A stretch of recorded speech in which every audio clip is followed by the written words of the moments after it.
بسم اللہ الرحمن الرحیم۔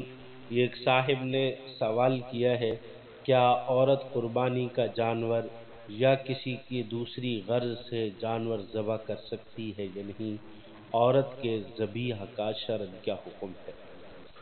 دیکھیں، عورت اگر ذبح کرنا جانتی ہو تو اس کے لیے قربانی کا جانور یا کسی اور غرض سے کوئی جانور ذبح کرنا جائز ہے۔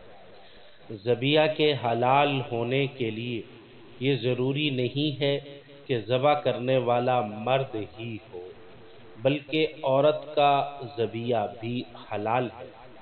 چنانچہ حضرت کعب بن مالک رضی اللہ تعالی عنہ سے روایت ہے کہ ایک عورت نے پتھر کی نوک سے بکری ذبح کی اور رسول اللہ صلی اللہ علیہ وسلم سے اس بارے میں حکم پوچھا گیا تو آپ صلی اللہ علیہ وسلم نے اس کے کھانے کا حکم دیا ہے۔ باقی